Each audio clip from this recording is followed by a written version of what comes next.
GATE 2021 Metallurgy and Materials Engineering. Question 33. One dimension steady state temperature distribution in two adjacent refractory blocks with thermal conductivities K1 and K2 of unit cross-sectional area are shown below. Temperature T1 and thermal contact resistance of the interface respectively are. There are four options. We have to tick the right one. So in this problem,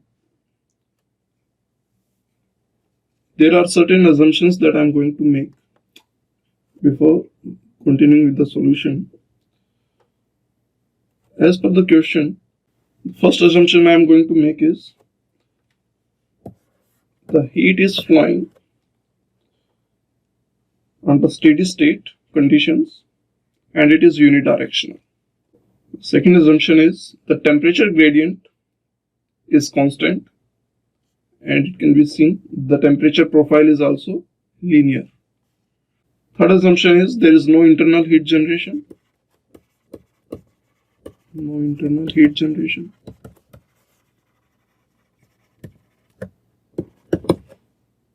Fourth assumption, the bounding surfaces, these are the surfaces, they are isothermal in nature, in character, so they are maintained at constant temperature. Last but not the least, the material is homogeneous and isotropic and the thermal conductivity are constant. The cross-section area is not given, so I am going to assume the cross-section area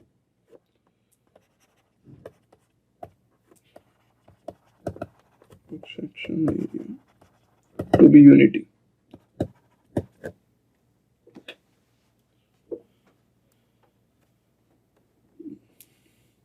Now since it is a steady state conditions are maintained, so under steady state conditions, Q1 amount of heat is flowing through the block 1, this is block 1, here is block 2, and Q2 amount of heat is flowing through block 2, and let us say Q contact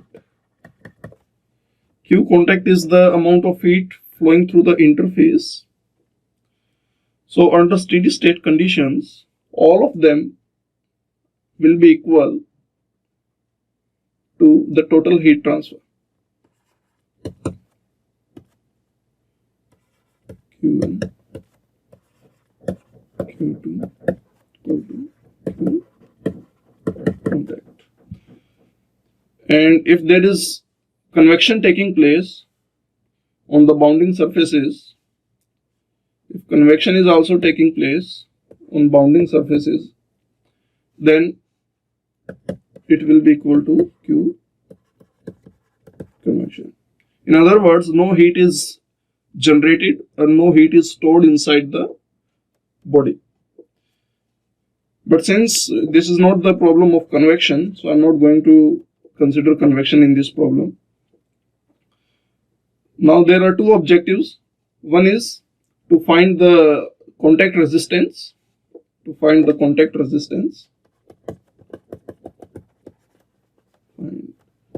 R contact. I am talking about thermal resistance, thermal contact resistance. Second is to find temperature T1. Now I will begin with the objective 1. I will find the contact resistance first. So to find the contact resistance,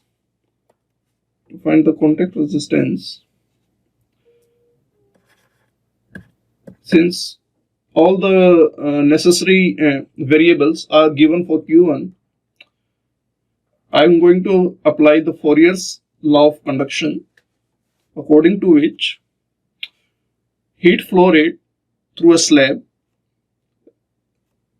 rectangular slab can be given as K1 delta T. Delta T is the temperature across the thickness of the slab divided by the thickness of the slab. That is Fourier's law of conduction. And you can rewrite this equation as delta T upon L1 by K1. Since this equation appears similar to the Ohm's law, according to which the current flowing through a circuit is the ratio of the potential difference divided by the circuit resistance. So the denominator term represents the thermal resistance, RTH. Okay. So if you look at the arrangement of the slabs, they are arranged in series. Q can be analogous to the current. So in order to find Q1, the delta T across the slab 1 is 1000 minus 800 Kelvin divided by the thickness is 1 meter upon thermal conductivity of slab 1 is 2 watt per meter Kelvin into area. Okay. So the value of Q1 is nothing but 400 watt. 400 watt. I am going to mark this equation as equation 1 because I am going to use this equation again and again. So 400 watt is Q1.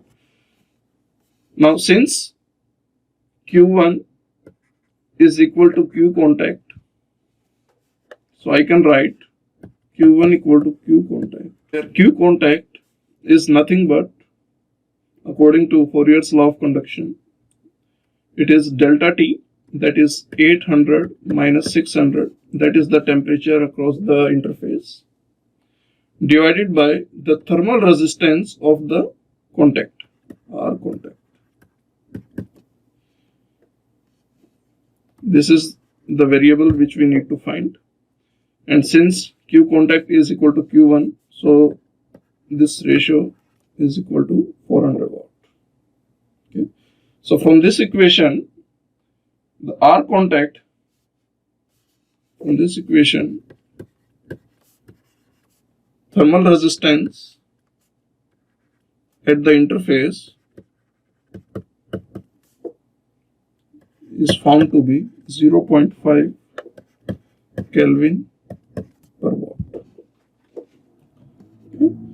So this is the answer of first part of the problem. Now moving on to the second part, where we have to find the temperature T1. To find the temperature T1, again I am going to use the previous equation, that is Q1 is equal to Q2 equal to Q contact. So since Q2 is equal to Q1, which is equal to 400 watt,